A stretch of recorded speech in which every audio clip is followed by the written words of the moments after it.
안녕하세요. 밴쿠버 인사이트입니다.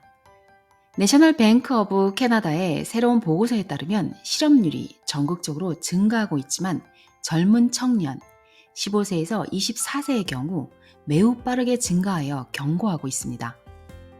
인구 통계학적으로 실업률은 예상보다 훨씬 빠르게 증가하고 있으며 금융 위기 외에는 볼 수 없는 속도이고 단기적으로 개선될 가능성도 없어 보인다고 말합니다. 일반 실업률은 2022년 최저 기록을 경신한 이후 상승하여 상당한 증가세를 보였습니다. 즉, 청년 성인 7명 중 약 1명이 준비되어 있고 취업 의지가 있으며 능력이 있음에도 불구하고 실업 상태이며 일자리를 찾을 수 없습니다. 전체 실업률 증가는 2008년에서 2009년 금융 위기 동안 기록된 누적 증가에 접근하기 시작했으며 최근 몇 달 동안의 증가 속도는 과거 경기 침체의 속도와 비슷하다고 설명합니다. 이 문제는 주 전체에서 광범위하게 나타나고 있지만 온타리오주에서 더욱 심화되었습니다. 이것이 이 주에 도착하는 젊은 이민자들의 집중 때문이라고 설명합니다. 이들은 비슷한 경험의 역할을 놓고 경쟁하기 때문에 일자리 감소와 노동력의 과잉 공급이 우려를 증폭시키고 있다고 말합니다. 경험이 부족한 젊은 청년일수록 일자리를 찾기는 힘들어질 것이고 해고의 가능성으로 이어질 수도 있습니다. 앞으로의 금리 인하로도 단기적으로 충격을 완화할 만큼 충분한 자극을 가져오지 못할 것으로 예상된다고 합니다. 이와 같이 현재 경고성 보고서가 계속 나오고 있습니다. 제 경험으로 이 상황은 이미 코비드 이후부터 예견된 상황이라고 생각합니다. 캐나다에서는 만 16세가 된 고등학생은 부모의 동의 없이도 고용만 된다면 일을 할 수 있습니다.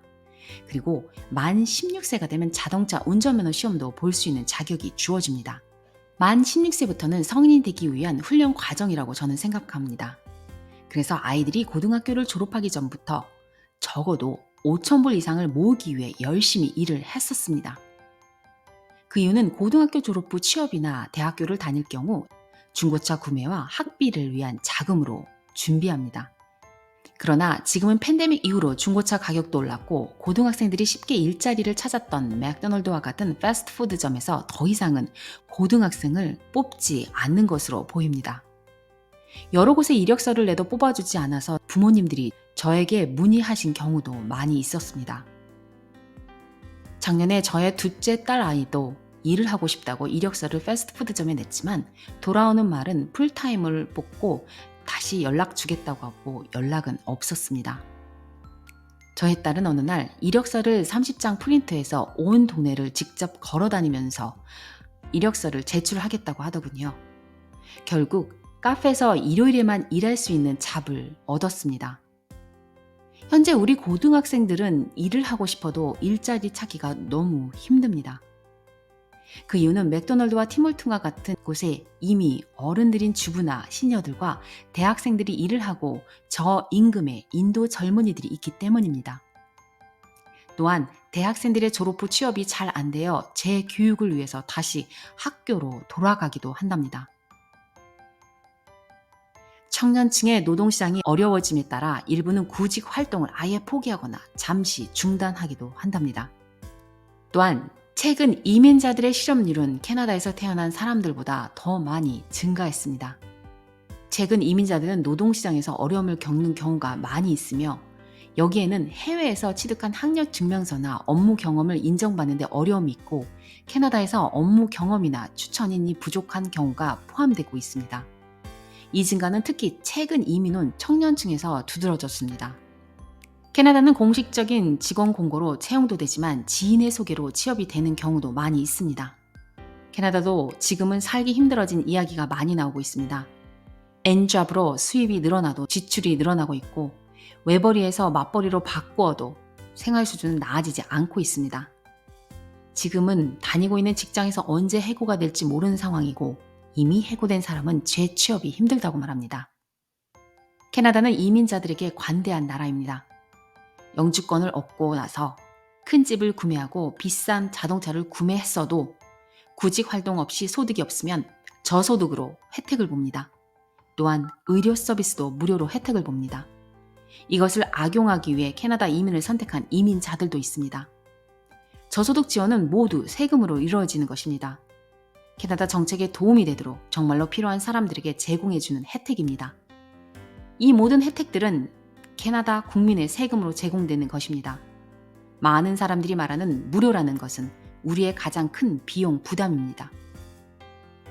세금으로 내는 모든 추가 금액은 우리가 받는 것에 대한 가치를 떨어뜨리고 우리의 돈이 어떻게 되든 상관없다는 듯이 수십억 달러를 부패에 사용되고 있습니다. 영주권자는 선거권만 없지 모든 혜택은 시민권자와 똑같이 받습니다. 그 이유는 영주권자로서 빨리 정착하여 사회의 일원이 되어 경제 발전에 도움이 되고 캐나다인이 되기를 바라며 제공해주는 권리입니다. 영원히 영주권자로 살아간다 해도 이 또한 정부 정책으로 가능하니 우리는 할 말이 없습니다. 푸드뱅크에 음식을 도네이션하는 이유는 취업이 안 되고 생활비가 부족한 저소득층을 위한 정말로 힘든 분들을 위하여 합니다. 본인 자신이 정말로 힘든 상황이라면 받을 수 있고 아니라면 받으면 안 됩니다. 현 정부의 정책으로 준비도 안 된 상황에서 이민자와 유학생 수, 워홀의 숫자만 늘리는 결과가 이제 수면으로 떠오르고 있습니다. 많은 수의 캐나다인들은 이민자를 미워하는 것이 아니라 이민 제도를 바꿔야 한다고 목소리를 높이면서 현 정부의 분노를 표출하고 있습니다. 예전 한국의 IMF 때 전 대학교를 졸업하면서 청년 실업을 겪어보았습니다. 그때부터 외국으로 나갈 생각을 했습니다. 아마도 현재 한국에 있는 젊은 청년들이 캐나다 워홀로 많이 온 상황이 비슷한 것 같습니다. 지인의 부탁으로 워홀로 온 청년의 취업을 부탁하셔서 저는 영어를 잘하는지 물어보았습니다. 그러나 대답은 잘 못한다입니다. 그래서 저는 채용을 할 수 없었습니다. 캐나다는 영어가 기본입니다. 영어가 안 되면 한인 업체에서 허드레한 잡일로 시간을 보냅니다. 현재 필요한 인력을 같은 인종을 뽑고 싶어도 영어를 못하여 채용하지 못하는 경우가 많이 있습니다. 이 이야기는 경험과 현재 실제 상황입니다. 여러분의 젊은 시절의 시간은 아주 소중합니다. 그리고 정말 빨리 지나갑니다. 목표 없이는 성공은 없습니다. 목표를 정하고 뼈 깎는 아픔과 같은 인내 없이는 성공할 수 없습니다. 오늘도 소중한 시간 함께 해주셔서 감사합니다.